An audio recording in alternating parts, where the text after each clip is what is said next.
Angels in the Outfield arrived in theaters in July 1994, just weeks before the MLB players' strike wiped out the rest of the baseball season, including the World Series. The film's premise couldn't have been more timely or more bittersweet. A foster boy named Roger prays for real angels to help the last-place California Angels win the pennant, so his deadbeat father will make good on a promise to reunite their family. It became one of the most beloved baseball films of the decade. 30 years on, let's check in with the cast.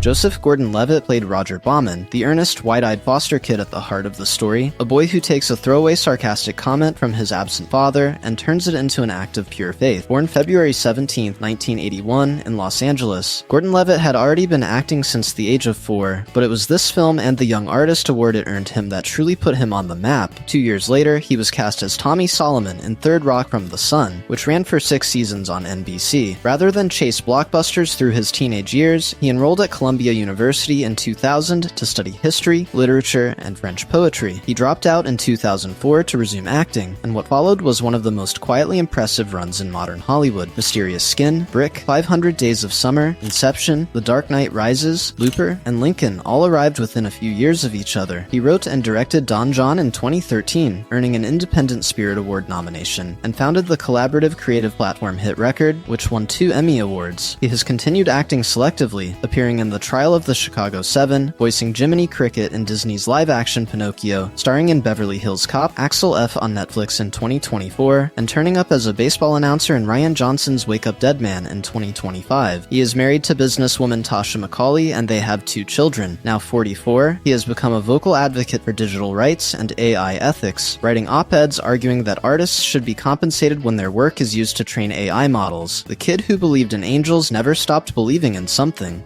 Danny Glover played George Knox, the perpetually frustrated Angels manager, a man who doesn't believe in miracles until one is standing right in front of him flapping its wings. Born July 22, 1946, in San Francisco, Glover had already built one of the most formidable careers in Hollywood by 1994, having starred as Roger Murtaugh in the Lethal Weapon franchise and delivered a searing performance in The Color Purple in 1985. After Angels in the Outfield, he continued working at a prolific pace, appearing in Beloved, Saw, Dreamgirls, 2012, Death at a Funeral, and Sorry to Bother You, among dozens of others. He received Emmy nominations for his work in the television films Mandela and Freedom Song, and was a prominent activist throughout his career, using his platform to support progressive causes, prison reform, and Haitian relief. He appeared alongside Kevin Hart in the Jumanji sequel in 2019. Now 78, he remains one of the most respected and politically engaged figures in American cinema, a man who has never confused the size of a paycheck with the importance of the work. Christopher Lloyd played Al, the cheerful boss angel who swoops down from the heavens in response to Roger's prayer and proceeds to make baseball miracles look effortless, the only cast member from the film to reprise the role in the TV sequels because, as he has made clear throughout his career, he simply loves performing and finds a reason to say yes whenever the right spirit moves him. Born October 22, 1938, in Stamford, Connecticut, Lloyd is one of the most beloved character actors in American film history, having already played Jim Ignatowski on Taxi and Doc Brown in the Back to the Future trilogy before Angels in the Outfield. Notably, he and Tony Danza were reuniting on screen. They had been Taxi co-stars years earlier. In the decades since, Lloyd has never stopped working. His credits span everything from Addams Family Values to Anastasia to My Favorite Martian to the television series Cyberchase, where he voiced the villain Hacker for over 2 decades. He was in Guns N' Moses and Man and Witch, The Dance of a Thousand Steps in 2024, and is set to appear in Nobody 2. He turned 86 in 2024 and has spent more than 50 years creating some of cinema's most distinctive and joyful performances. It is difficult to imagine many actors who have given more audiences more pure delight across a longer span of time. Tony Danza played Mel Clark, the Angels' veteran pitcher, who is secretly dying of lung cancer, a character whose final, improbable, heroic performance in the 9th inning gives the film its emotional climax. Born April 21, 1951, in Brooklyn, Danza was already a household name by 1994, thanks to playing Tony Banta on Taxi and Tony Michelli on Who's the Boss, and yes, he always played characters named Tony, which was the joke everyone made and which he seemed to take in good humor. Before acting, he was a professional middleweight boxer, winning winning 8 of 11 bouts, all by knockout. After Angels in the Outfield, he starred in Hudson Street, Family Law, and The Good Cop, and hosted the daytime talk show The Tony Danza Show from 2004 to 2006. He had a particularly well-received turn in the 2010 reality documentary series Teach, in which he spent a full year actually teaching English at a Philadelphia public high school, and documented how hard and how rewarding the work was. He also appeared in Don John alongside his Angels co-star Joseph Gordon-Levitt. He has been open about his recovery from alcoholism and continues performing in cabaret and stage productions. Now 73, he remains one of those performers whose natural warmth and decency comes through in everything he touches. Before we continue, if this is giving you the urge to flap your arms and believe in miracles, go ahead and hit subscribe. We put these out every week and you won't want to miss one. Brenda Fricker played Maggie Nelson, the warm-hearted foster carer who takes Roger and JP in and tries to give them the stability their parents couldn't provide. Born February 17, 1945, in Dublin, Ireland, Fricker was already a legend of British and Irish television before Hollywood came calling, having spent years on the long-running medical drama Casualty. She won the Academy Award for Best Supporting Actress in 1990 for her devastating portrayal of Christy Brown's mother in My Left Foot, one of the most quietly powerful Oscar-winning performances of the era. After Angels in the Outfield, she continued working steadily in film and television, appearing in Home Alone 2, Lost in New York, A Time to Kill, and various stage productions at the Royal National Theatre, the Royal Court, and the Geffen Playhouse. She appeared in The Miracle Club in 2023. Now 80, she is one of that rare generation of performers for whom the Oscar was simply a recognition of a career already defined by extraordinary work rather than its beginning. Milton Davis Jr. played JP, Roger's optimistic best friend, the kid whose relentless refrain of "it could happen," and spoken exactly 7 times throughout the film, becomes the movie's unofficial motto. Davis was a natural and engaging young performer who brought real chemistry to his scenes with Gordon-Levitt, but Angels in the Outfield turned out to be his feature film debut and, largely, his main claim to screen fame. He made guest appearances on Sister, and Seventh Heaven, and appeared in the 1997 film Mad City alongside Dustin Hoffman and John Travolta. In 2015, he surfaced in a college humor parody of ESPN's 30 for 30 series, playing the role as if the Angels had been real. He has otherwise stayed out of public life, representing the many young actors who make a genuine impression in a single beloved film and then quietly move on to a life that has nothing to do with Hollywood.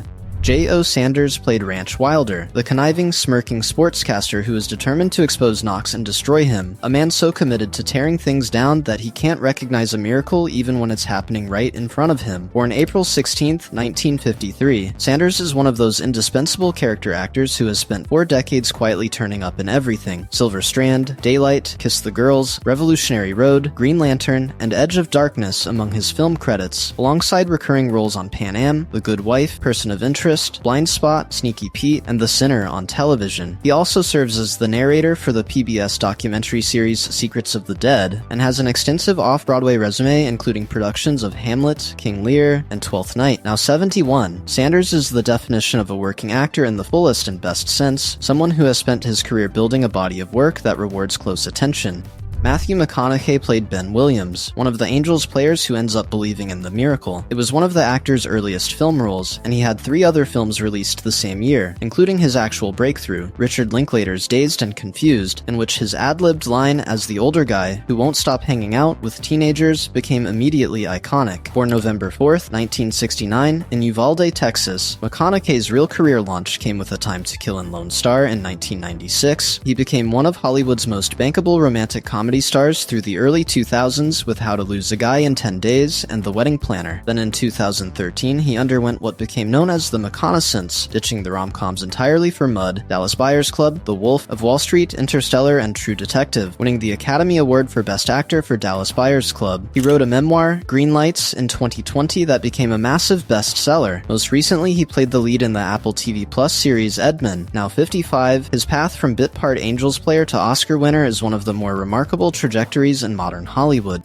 Adrien Brody played Danny Hemmerling, another of the Angels players. Blink and you'll miss him, but the credit is there in the opening minutes of a career that would go somewhere extraordinary. Born April 14th, 1973, in Woodhaven, Queens, New York, Brody was a teenager when he took this small role, already making his way through the kinds of supporting parts that careful young actors take while they wait for the right moment. The wait was worth it. He won the Academy Award for Best Actor in 2003 for The Pianist, directed by Roman Polanski, becoming at 29 the youngest actor ever to win the award in that category. He delivered the longest acceptance speech in Oscar history and kissed presenter Halle Berry on stage, a moment that remains one of the most talked about in the ceremony's history. He lost 30 pounds for the role and gave up his apartment and his car before filming to access the correct emotional state, a level of commitment that the performance made unmistakably evident. He went on to appear in the Grand Budapest Hotel, Midnight in Paris, Predators, and Succession. In 2025, he won both the Screen Actors Guild Award and a Golden Globe nomination for his monumental performance as architect Laszlo Toth in The Brutalist, which earned him his second Academy Award nomination for Best Actor. Now 51, he is experiencing one of the most significant career renaissances in recent memory.